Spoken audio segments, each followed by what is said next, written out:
Salut zusammen und herzlich willkommen zu dieser Swissinfo hier auf Ask Switzerland.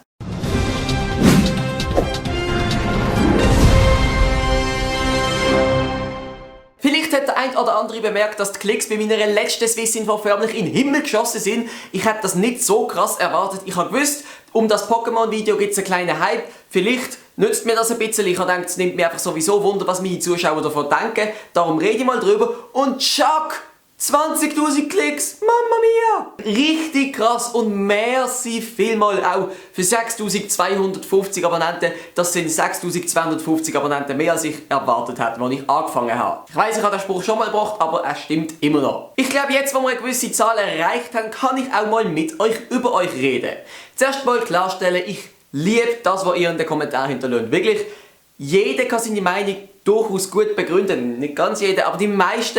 Und es ist einfach nur eine Freude, die Kommentare zu lesen. Ich lese in der Regel eigentlich auch alle Kommentare. Und jedes Mal, wenn jemand etwas kommentiert, was ich noch nicht gewusst habe, wenn jemand etwas sagt, wo ich denke, aha, das hat Hand und Fuß, wenn jemand sich gut ausdrücken kann, dann bin ich extrem stolz, so Leute unter meinen Videos zu finden. Ich würde wirklich sagen, der grösste Teil von meiner Community ist für mich einfach eine richtig tolle Bereicherung in meinem Leben. Es gibt allerdings auch noch einen ganz kleinen Teil in der Community, der bei mir eher ein bisschen negativ aufstößt und ich will auch sagen, warum. Gewisse Leute in meiner Community haben momentan leider ein bisschen eine sehr fordernde Haltung angenommen. Ich weiss nicht, ob das vielleicht auch ein Stück weit an mir liegt, weil ich einfach so viel mit euch wie möglich machen möchte, oder ob das vielleicht auch einfach die Art von Leuten sind. Zum Beispiel habe ich ja eine öffentliche Skype-Adresse, wo ich ab und zu online gehe und mit den Abonnenten, die mir auf Skype geaddet haben, skypen, falls sie Lust haben. Einmal habe ich den Kompi angelassen, bin online geblieben und bin abends zu 4 essen.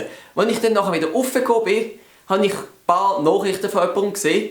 Zuerst hat er geschrieben, hey, hast du Zeit zum Skypen? Dann habe ich natürlich nicht geantwortet, weil ich unten war und das nicht gesehen habe. Dann hat er nochmal geschrieben, hallo. Dann hat er geschrieben, hey, du bist online, ignoriere mich nicht. Und dann hat er mich richtig zusammengeschissen, was ich mir nur gedacht habe, what the fuck? Es könnte ja auch sein, dass ich einfach momentan mit jemand anderem am Telefonieren bin oder dass ich eben unten am Essen bin. Ich bin also von meinem eigenen Abonnenten zusammengeschissen worden, dass ich nicht mit ihm skype. Ich finde es toll, wenn ich mit den Leuten skypen kann, aber ich finde es nicht toll, wenn ich mit den Leuten skypen muss. Ich habe dann noch ein zweites Beispiel. Jemand hat mir auf Instagram geschrieben und mir den Link von seinem Kanal geschickt und mich gefragt, wenn ich es finde. Und ich habe einfach nett so geschrieben, hey cool, nicht schlecht.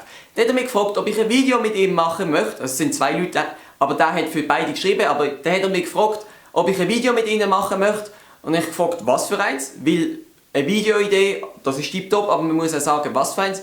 Und dann ist die Antwort, ja egal, das kannst du entscheiden. Leute, wenn ihr mit mir ein Video machen wollt, dann schreibt mir am Anfang, wenn, wo und was. Dann kann ich gerade sagen, hey, das ist eine mega geile Idee, ich möchte dabei sein. Oder hey, Entschuldigung, für das eigne ich mich einfach nicht. Ich möchte nicht sagen, dass alle Anfragen dumm sind. Es gibt viele, die korrekt anfragen und ich finde, hey, das ist cool, dass die so fragen. Dafür eigne ich mich, da will ich mitmachen, oder dafür eigne ich mich nicht, da möchte ich jetzt eher nicht mitmachen. Dann habe ich halt einfach zurückgeschrieben, nein danke, es hätte ja vielleicht können sein, dass etwas Cooles dabei rausgekommen wäre, aber ich habe den Kanal angeschaut und es ist so ein bisschen abgehört, InScope 21 Nachmachung gesehen, also Schweizer, die auf Hochdeutsch reden und eigentlich, es ist mega 0815 gesehen. Der Typ, der mir auf Instagram geschrieben hat, ist aber mega penetrant geblieben. Ich habe über 3 Monate lang mit dem geschrieben, warum ich jetzt das Video nicht mit ihm machen will und alles.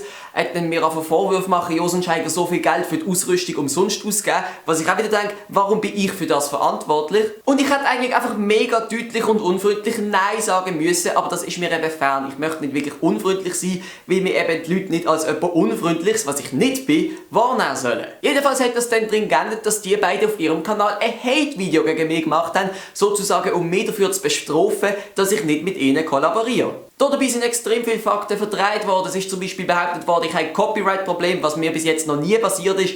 Also es ist mega komisch. Mir ist jetzt durch das Ganze einfach aufgefallen, dass je grösser man wird, und ich bin im internationalen Vergleich extrem klein, ein Zwerg förmlich, desto eher muss man einfach irgendwann unfreundlich sein zu Leuten, die einem anfragen. Und das möchte ich nicht. Ich meine, ich vollbringe eine gewisse Leistung, ich produziere etwas, was ihr dann konsumiert und das sind meine Videos. Ich verstand aber nicht, warum man dann nachher wie, als ob man jetzt in einem 5-Sterne-Hotel oder so wäre, wo man alles fordern kann, auch noch dies fordert, das fordert, weil ich bin auch nur ein Mensch, ich kann nicht alles machen, was man von mir will. Also ich hoffe, dass wir das jetzt mal geklärt hätten. Aber einfach nochmal zum Betonen, der restliche Teil von meiner Community sind für mich Helden, weil die kommentieren einfach nur geniales Zeug. Auf meinem unten nebst Instagram, Facebook und Twitter verlinkten Zweitkanal werde ich aber demnächst noch ein Video aufladen, wo ich vorlese, was in dem ganzen Chatverlauf abgegangen ist und wie ich wirklich einfach probiert habe, nicht Nein zu sagen und der das einfach nicht geschnallt hat. Und dann kommen wir jetzt zum eigentlichen Teil von das Wissen von. Ich bedanke mich wirklich, dass ihr euch kurz Zeit genommen habt und das angehört habt,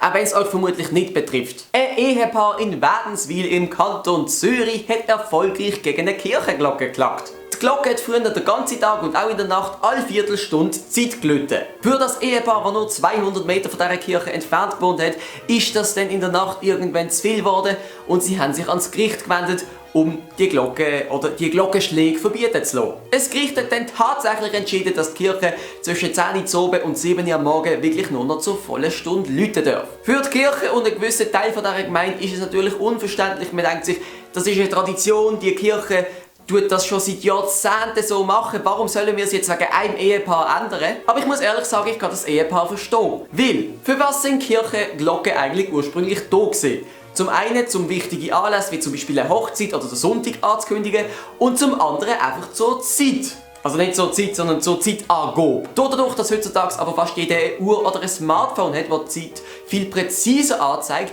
braucht es die Kirchenglocke für die Zeitangabe eben eigentlich gar nicht. Für mich geht in dem Fall die Nachtruhe von dem Ehepaar vor dem kirchlichen Glockengeläut.